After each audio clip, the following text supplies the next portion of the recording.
জীবন 5000 করে সাধারণ মুদরিস এবং জানুবিয়া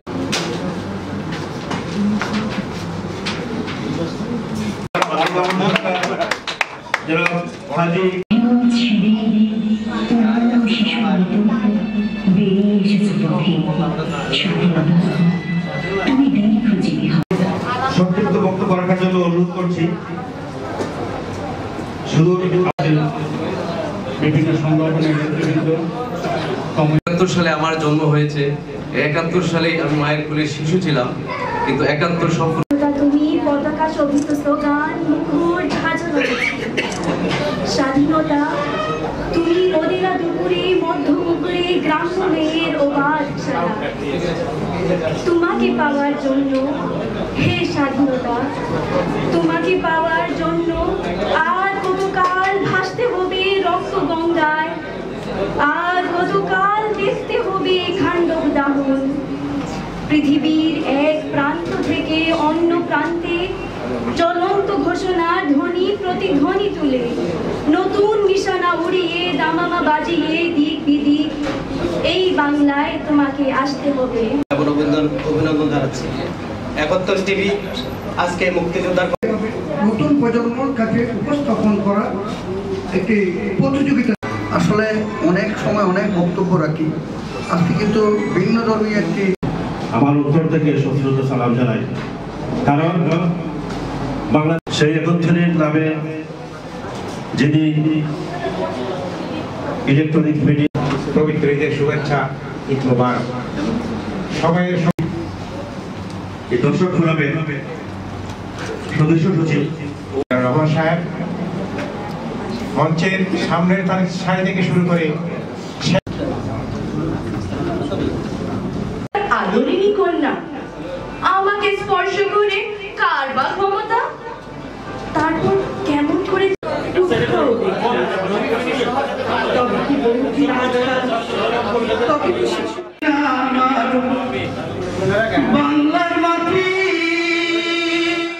আমার জানা মতে 71 টেলিভিশনে সংযুক্ত আরব আমিরাতের পদচারণা খুব বেশি দিনের নয়, সম্ভবত 4 থেকে 6 মাস পূর্বে শুরু হয়েছে।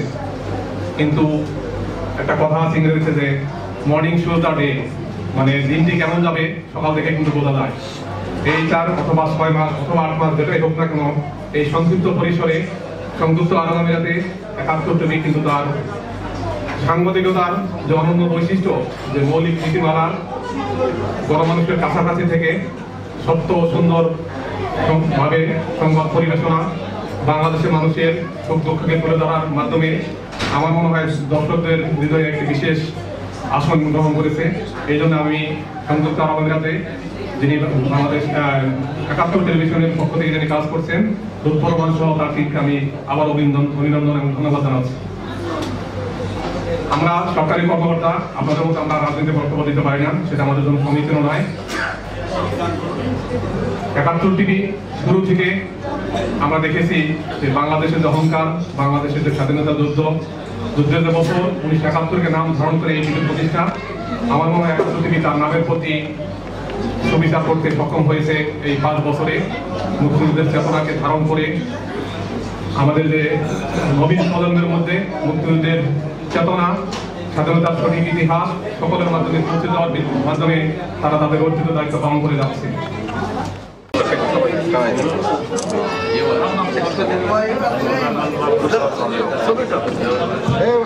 আমাদেরকে বজায় রাখতে হবে। মেজারুর অবশ্যই আছি, আমরা বক্তব্যের পর্বের প্রায় শেষ পর্যায়ে।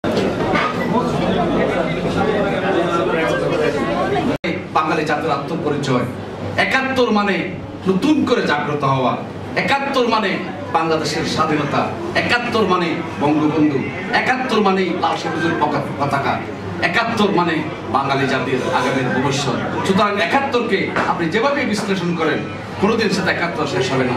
আমি আশা করি আমাদের বাঙালি জাতির জাতীয় জীবনে ৭১ নতুন করে আগামীতে দেখা দেবে যে চেতনা, যে বিশ্বাস, যে উদ্দেশ্য নিয়ে বাঙালি জাতি সেই ৭১-এ মুক্তিযুদ্ধ চাপাইয়ে পড়েছিল, ৭১ সৃষ্টি হয়েছিল, সে ৭১কে আমরা আমাদের জাতীয় জীবনের প্রত্যেকটি ক্ষেত্রে ৭১কে আমরা ধারণ করে, ৭১কে আমরা সেই বহন করে আমাদের জন্মের পর জন্ম থেকে এবং আগামী যুগ যুগ ধরে এই পৃথিবীর ইতিহাসে ৭১ সমুজ্জ্বল থাকবে।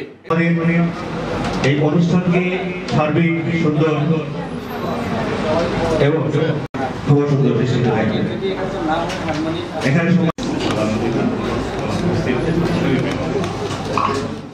টিভি, এই টিভির ৭১-এর নামের সাথে তেমন বলা যাবে না।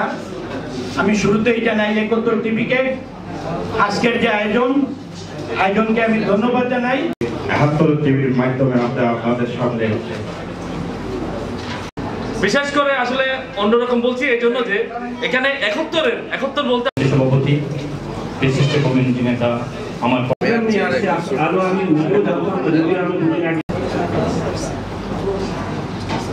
টিভি কর্তৃক আজকের এই অনুষ্ঠানের আয়োজকদের প্রতি আবারও ধন্যবাদ জানিয়ে আমার বক্তব্য শেষ করছি। সাথে আমাদের একটা চেতনা জড়িত থাকে। এই ৭১ নামটা সেটা টিভির হোক আর যেই মাধ্যমে নেক না কেন, এটা তখনই পূর্ণতা পাবে যখন এই ৭১-এর চেতনাটা আমাদের সবার মাঝে সমানভাবে বিচরণ করবে।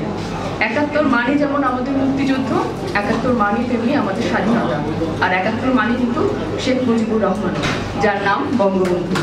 সবকিছু একসাথে আছে, সবকিছু একসাথে জড়িত।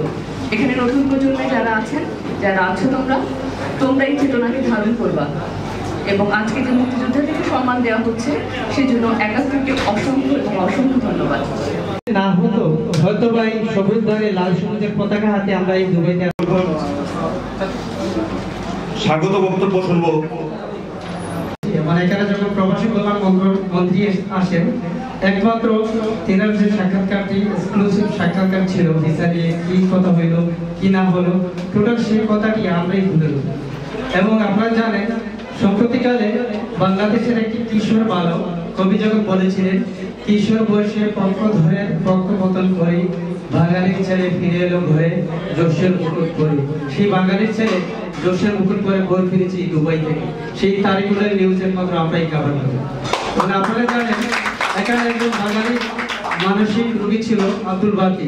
সেই আব্দুল বাকি যখন হারিয়ে যায় তার স্বজনরা আমার কাছে আসে, যথারীতি আমার অন্য পেশাগত কাজের কারণে ভিসা কেন্দ্রে কোনো কাজ। তো সেখানে আমি যখন কথাটি শুনি ওনাদের বলছিলাম আমি মিডিয়ায় কাজ করি এবং আপনাদের সেই কাজটি করে দিব। 2 দিনের মধ্যে একজন দর্শক আমাকে ফোন করে বলেন সেই লোকটাকে পাওয়া গেছে, আমি নিজে। তখন থেকে আমরা আবার একটা ফলো আপ রিপোর্ট করি, আর সেই রিপোর্টের ভিত্তিতে আমরা কনসুলেটে এই মিজান সাহেবের মাধ্যমে আমরা কনসুলেটের হাওলায় আমি সময় নষ্ট করবো না। এই বইয়ে যে কয়টি ছড়া আছে তার মধ্যে হৃদয় বিদার